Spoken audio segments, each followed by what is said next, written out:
Dalam sejarah panjang peradaban manusia, ada satu pertanyaan yang terus berulang dari gua-gua prasejarah sampai ruang kuliah universitas modern. Bagaimana kita mengetahui sesuatu itu benar? Dan mana sumber pengetahuan yang paling dapat dipercaya? Sebelum era modern, setiap peradaban besar membangun sistem pengetahuannya di atas fondasi yang berbeda-beda. Sebagian peradabannya menetapkan akal atau rasio sebagai pusat. Sejak Plato menggambarkan manusia terpenjara dalam gua ketidaktahuan, peradaban Yunani dan penerusnya berpegang pada gagasan bahwa deduksi dan silogisme adalah jalan keluar dari kegelapan, meyakini bahwa kebenaran tertinggi dapat dicapai melalui penalaran murni. Sebagian lainnya menganggap pengalaman empiris adalah hakim tertinggi dari eksperimen Galileo yang berani hingga laboratorium fisika modern. Empirisme menjadi mercusuar yang memadu perkembangan sains, menekankan bahwa pengetahuan harus diverifikasi melalui pengamatan, pengukuran, dan pengulangan. Ada pula masyarakat yang menggantungkan pengetahuan pada intuisi kolektif, hikmah leluhur, tradisi turun-temurun, dan ingatan budaya yang diyakini membawa kearifan ribuan tahun. Namun, 14 abad lalu, sebuah peristiwa intelektual, spiritual, dan sosial muncul di Jazirah Arab, wilayah yang bagi para ahli sejarah tampak tidak menawarkan potensi budaya besar, tetapi justru memunculkan salah satu revolusi epistemik paling monumental dalam sejarah manusia. Revolusi itu bernama Wahyu Al-Quran. Wahyu ini tidak hanya menghadirkan teks, tetapi juga metodologi. Ia menawarkan fondasi pengetahuan yang diklaim bersifat absolut dan universal, membebaskan manusia dari kerelatifan budaya dan keterbatasan panca indera. Sejarawan William Montgomery Watt menyebut turunnya Wahyu Al-Quran sebagai titik balik atau turning point dalam sejarah spiritual manusia, karena ia menggeser basis otoritas, keagamaan, dan intelektual secara permanen. Bagi Fajrul Rahman, Wahyu bukan hanya petunjuk moral, tetapi visi komprehensif tentang realitas, sebuah kerangka atau framework untuk seluruh ilmu pengetahuan. Dan inilah fokus kita. Bukan wahyu sebagai doktrin keagamaan yang terisolasi, tetapi wahyu sebagai sistem pengetahuan epistemik, pondasi dari cara Islam memahami alam semesta, posisi manusia di dalamnya, moralitas, hukum, sejarah, hingga sains. Episode ini adalah pintu pertama menuju keseluruhan bangunan epistemologi Islam, perjalanan panjang kita yang akan menelusuri bagaimana tradisi ini menyatukan akal dan iman dalam sebuah peradaban emas, dimulai dari sini, dari sebuah suara di malam sunyi yang mengubah dunia untuk selamanya.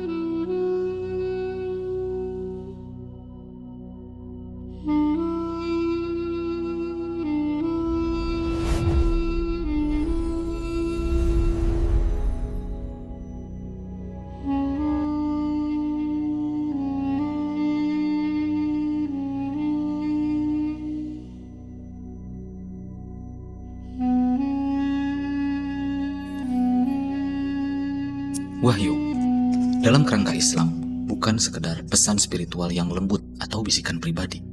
Ia adalah kategori pengetahuan yang sepenuhnya berbeda, bersifat transenden dan berada di luar jangkauan instrumen kognitif normal manusia. Mendefinisikan dirinya sebagai kebenaran utama atau al-haq. Untuk memahami tempat wahyu, para filsuf muslim menetapkan klasifikasi pengetahuan yang ketat. Ibnu Taimiyah dalam magnum opusnya Darut Ta'arudil Aqli wan Naqli, menghilangkan kontradiksi antara akal dan transmisi, menyebut bahwa pengetahuan manusia berdiri di atas 3 pilar yang hierarkis. Pertama, wahyu, al-naql, pengetahuan yang pasti dan tidak mungkin salah karena bersumber dari yang mutlak. Kedua, akal atau al-aql, pengetahuan yang benar jika digunakan dengan metodologi yang tepat dan di bawah bimbingan wahyu. Yang ketiga, pengamatan empiris, al-his, pengetahuan yang tentatif dan bergantung pada batasan panca indera dan kondisi eksperimen. Penekanan bahwa wahyu adalah yang pasti menjadi kunci penting dalam epistemi Islam, karena ia berfungsi sebagai standar koreksi bagi akal dan empirisme. Al-Ghazali kemudian menambahkan perbandingan yang sangat puitis dan sering diulang dalam literatur Islam. Akal itu ibarat mata dan wahyu ibarat cahaya. Tanpa cahaya, mata tidak melihat apa-apa. Filosofi di baliknya mendalam.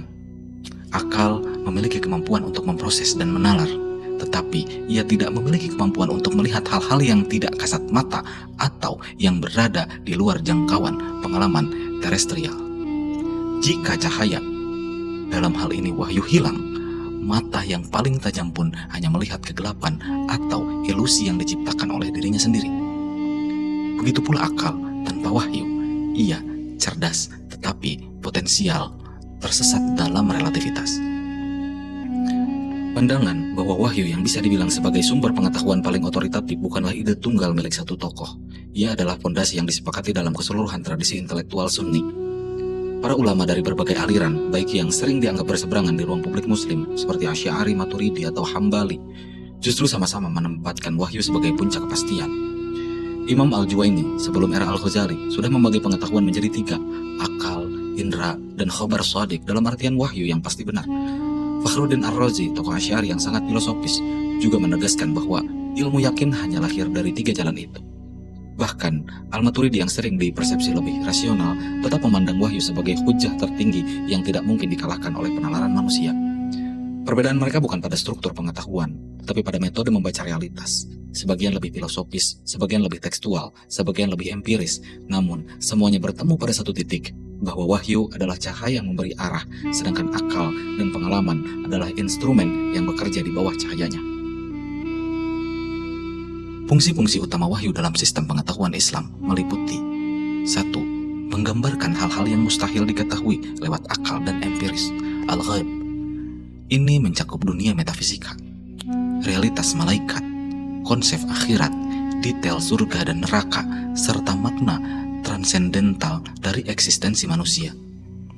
Semua aspek ini yang secara kolektif disebut al-ghaib, yang gaib, berada di luar jangkauan instrumen manusia. Akal hanya bisa membuat spekulasi atau mengiyakan kemungkinan, tetapi wahyu memberikan kepastian. Quran menegaskan fungsi ini. Tilka min anba'il ghaibi nuhiha ilaik ma kunta ta'lamuha anta wala qaumuka min qabli hadha fasbir innal 'aqibata lil muttaqin. Yang kedua, fungsi utama wahyu adalah menjadi standar moral dan hukum yang tetap. Al-hukum. Tanpa wahyu, etika dan hukum berubah mengikuti selera budaya, kepentingan politik, dan tekanan zaman yang menghasilkan moralitas relativistik. Islam meyakini bahwa hanya wahyu dari Sang Pencipta yang dapat menetapkan standar kebaikan dan keburukan yang stabil dan universal. Al-Farabi, salah satu filsuf terbesar Islam, menyebut wahyu sebagai dasar bagi tatanan moral yang stabil dan universal yang dibutuhkan masyarakat untuk mencapai kebahagiaan sejati atau sa'adah. Wahyu menjawab pertanyaan, mengapa kita harus berbuat baik di luar sekedar manfaat sosial? Fungsi utama wahyu berikutnya merupakan menjadi kerangka berpikir atau paradigma yang menyatukan ilmu. Wahyu memberikan lensa tunggal yang menyaring semua pengetahuan, mencegahnya tercerai-berai menjadi fragmen-fragmen yang tidak berhubungan. Fajrul Rahman menjelaskan, Quran tidak hanya memberi aturan, tetapi memberi paradigma berpikir, sebuah pandangan dunia yang terintegrasi. Prinsip sentral ini adalah tauhid atau keesaan Tuhan, yang mensyaratkan bahwa seluruh alam semesta, termasuk hukum fisika, etika, dan logika, berasal dari satu sumber, dan oleh karena itu harus harmonis. Karena itu wahyu bukan musuh akal. Ia adalah sistem navigasi yang mengarahkan akal menuju tujuan yang benar, atau disebut juga hidayah.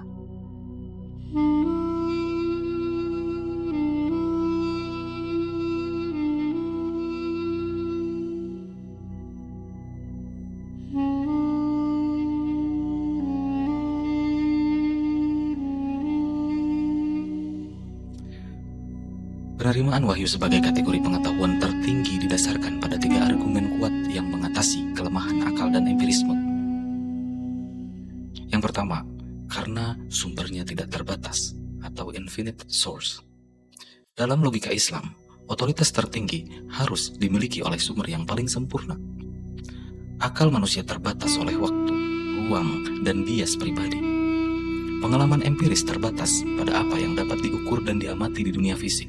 Sebaliknya, wahyu berasal dari Allah yang maha mutlak, maha tahu, dan tidak terikat oleh batasan ciptaan.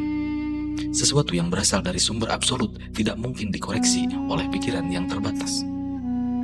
Al-Ghazali menegaskan prinsip epistemologi ini. Yang pasti, tidak boleh dikalahkan oleh yang mungkin.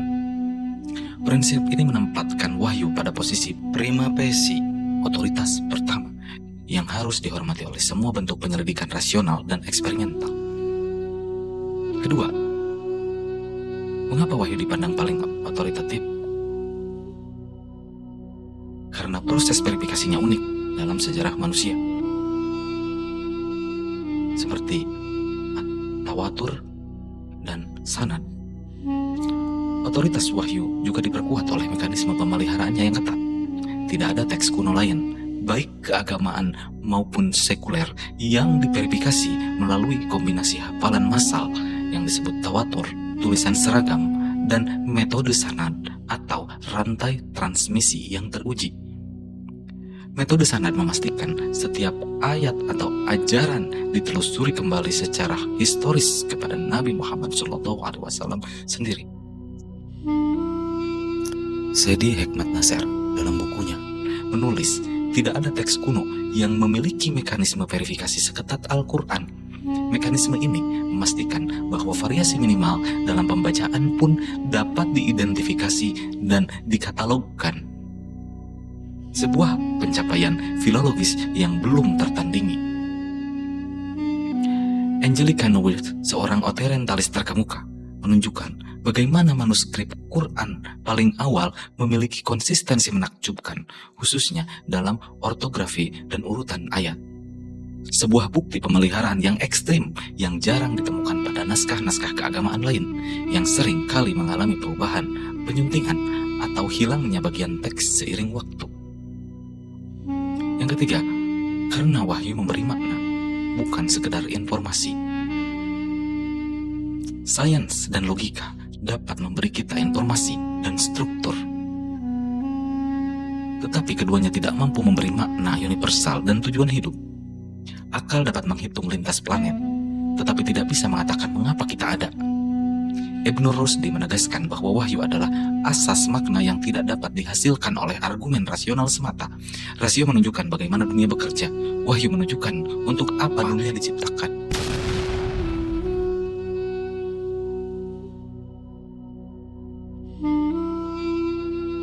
Akal menghasilkan struktur, seperti tata bahasa, tetapi hanya wahyu yang memberi tujuan.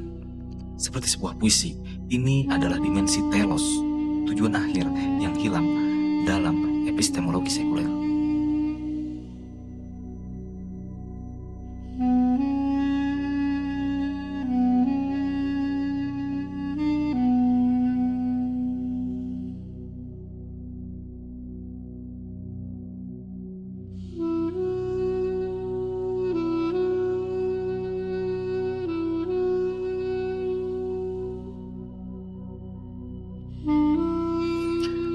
Peradaban Islam tidak pernah memusuhi akal atau eksperimen. Berbeda dengan pengalaman Eropa Barat yang mengalami perang epistemologis berabad-abad antara otoritas gereja dan temuan ilmiah. Dalam tradisi Islam, konflik ini secara prinsip tidak ada. Al-Kindi misalnya, filsuf Arab pertama, menyatakan prinsip keselarasan ini dengan tegas. Kebenaran tidak akan bertentangan dengan kebenaran lainnya. Jika sebuah temuan akal yang solid bertentangan dengan sebuah interpretasi wahyu, maka interpretasi wahyu itulah yang harus ditinjau ulang. Sikap ini bukan merendahkan wahyu, melainkan menegaskan kepercayaan bahwa wahyu dan alam semesta berasal dari satu pencipta, sehingga keduanya tidak mungkin bertentangan. Wahyu, akal, dan empiris tidak saling membatalkan, mereka saling menopang dan menguatkan dalam mencari kebenaran. Ibnu Haytami, pelopor metode ilmiah modern dan penemu kamera obskura, menulis sejarah eksplisit tentang tugas ilmuwan. Tugas kita adalah mencari kebenaran melalui bukti dan eksperimen, serta menjaga diri dari segala bentuk prasangka dan kebiasaan. Di satu sisi, Islam mendorong akal untuk menjelajahi dunia, al-his. Di sisi lain, Quran secara berkelanjutan mengingatkan, apakah kalian tidak merenung? Quran Surat Al-An'am ayat 50. Akal wajib berjalan dalam arti berpikir. Eksperimen wajib dilakukan dalam arti mengamati, tetapi arah perjalanan dan nilai dari temuan ditentukan oleh wahyu. Wahyu menyediakan titik awal atau premis yang mutlak benar dari mana akal dapat menarik kesimpulan yang valid? Untuk memperjelas integrasi ini, mari gunakan analogi. Wahyu adalah peta besar dunia, the master map.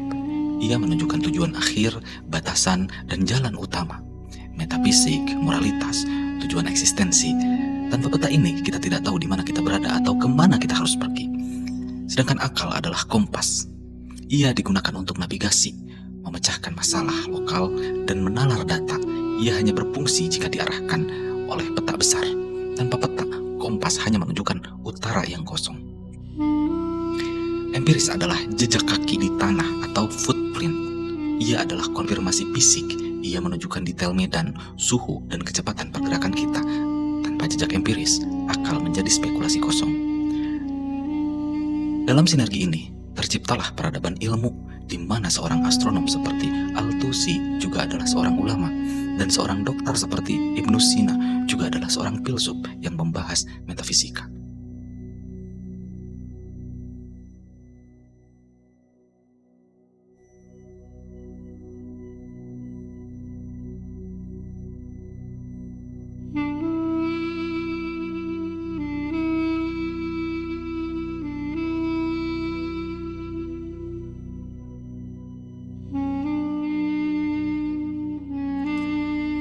Sistem pengetahuan ini adalah katalisator peradaban. Dengan menempatkan wahyu sebagai pondasi, Islam tidak hanya mengubah keyakinan, tetapi juga struktur sosial, pendidikan, dan penelitian. 1. Iqra sebagai revolusi budaya dan literasi universal. Ayat pertama yang diturunkan, Iqra, yang artinya bacalah, adalah deklarasi yang melampaui perintah literasi sederhana. Franz Rosenthal menyebut sebagai deklarasi literasi dan penyelidikan terbesar dalam sejarah umat manusia. Ayat ini tidak hanya memerintahkan membaca teks suci, tetapi membaca dunia, alam semesta, dan diri sendiri. Semua sebagai ayat, tanda Tuhan. Ini menciptakan imperatif budaya di mana mencari ilmu adalah wajib, sehingga status sosial seorang ulama atau ilmuwan, seseorang yang membaca, langsung terangkat secara drastis, jauh di atas status pra-Islam. Sekolah, perpustakaan publik seperti Baitul Hikmah di Baghdad dan lembaga riset bermunculan sebagai pemenuhan perintah ilahiyah. 2. Wahyu mengangkat martabat akal, al-aql. Islam datang pada saat banyak tradisi kuno memandang akal sebagai alat yang berbahaya dan subversif terhadap otoritas spiritual. Sebaliknya, lebih dari 50 ayat dalam Al-Quran secara eksplisit memerintahkan manusia untuk berpikir, tafakur, menimbang, tadabbur, merenung, ta'akkul, dan menggunakan akalnya. Ini menjadikan akal sebagai tugas keagamaan yang fardhu, bukan ancaman. Akal adalah alat untuk mengapresiasi dan memahami kebesaran wahyu. Al-Ghazali yang dikenal kritis terhadap filsafat Yunani tetap memuji akal sebagai anugerah terbesar kedua setelah wahyu. Akal adalah sarana untuk beriman secara sadar, bukan sekedar mengikuti buta. 3. Hierarki pengetahuan yang stabil dan terpadu. Ibnu Taimiyah menjelaskan struktur pengetahuan, wahyu, rasional, dan empiris. Hierarki ini mencegah anarki intelektual. Ketika akal atau pengalaman menghasilkan kesimpulan yang tampak bertentangan, wahyu berfungsi sebagai jangkar, mendorong para intelektual muslim untuk bekerja lebih keras dalam interpretasi rasional mereka, yang sering disebut dengan ijtihad, alih-alih menyerah pada kontradiksi. Stabilitas ini memungkinkan dunia Islam menghasilkan ulama, filsuf, ilmuwan yang harmonis, seperti Ibnu Sina atau Al-Biruni yang menguasai kedokteran, astronomi, filsafat, dan teologi secara sekaligus. 4. Etika ilmu sebagai ibadah, akhlakul ilm. Dengan meletakkan wahyu sebagai fondasi, mencari ilmu menjadi bagian dari ibadah. Ilmuwan muslim tidak hanya mengejar fakta demi fakta, mereka mengejar makna, hikmah, dan kebenaran yang melayani tujuan etis dan teologis. Karena itu mereka menciptakan institusi yang mengabdi pada kemanusiaan, seperti rumah sakit pertama, Bimaristan, observatorium pertama untuk waktu sholat, dan Baitul Hikmah, perpustakaan atau pusat riset pertama. Semuanya didorong oleh motivasi spiritual, bukan hanya dorongan sekuler.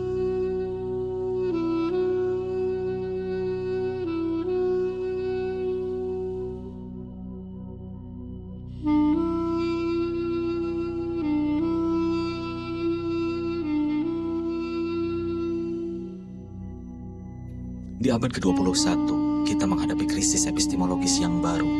Sains modern telah menjelaskan bagaimana segala sesuatu bekerja dengan sangat detail, dari fisika kuantum hingga genomik. Tetapi, ia gagal total menjelaskan mengapa kita harus hidup atau apa makna penderitaan. Sains modern dan masalah is versus ouch. Sains hanya beroperasi di wilayah is dalam artian fakta apa adanya. Ia tidak dapat menyeberang ke wilayah ouch dalam artian nilai atau apa yang seharusnya. Anda dapat mengukur suhu tubuh, tetapi sains tidak dapat mengatakan apakah seharusnya Anda membantu orang sakit. Wahyu sebagai standar moral mengisi kekosongan ini. Ia menyediakan kerangka nilai yang terpisah dari emosi atau utilitas pragmatis. Sekularisme dan relativisme etika. Dalam era sekularisme yang dikritik oleh filsuf seperti Charles Taylor, kita hidup dalam age of authenticity, di mana kebebasan dan kebenaran ditentukan oleh perasaan pribadi atau otonomi individu. Ketika moral menjadi relativistik, masyarakat kehilangan dasar bersama untuk keadilan. Wahyu menawarkan obat penawar bagi relativisme, menyediakan jangkar moral yang transhistoris dan transkultural. AI dan keterbatasan pengetahuan algoritmik. Fenomena kecerdasan buatan atau AI hari ini memperjelas kebutuhan akan wahyu. Ia mampu menganalisis data dalam jumlah masif, mengenai pola, dan menghasilkan jawaban logis, tetapi ia gagal total untuk memberi nilai, tujuan, atau keputusan etis yang tidak didasarkan pada data pelatihan manusia yang bias. AI adalah alat rasional dan empiris yang tertinggi, tetapi tanpa akses ke dimensi transenden, ia akan selalu menjadi kecerdasan tanpa hikmah. Karen Armstrong menyatakan, di dunia yang bising dan cepat, di mana segala sesuatu terus berubah, manusia mencari fondasi yang tidak berubah. Konsep wahyu memberi manusia kepastian ini. Inilah mengapa konsep wahyu kembali relevan, bukan sebagai dogma kuno, tetapi sebagai kerangka makna yang fundamental untuk membimbing peradaban yang kaya data tetapi miskin hikmah.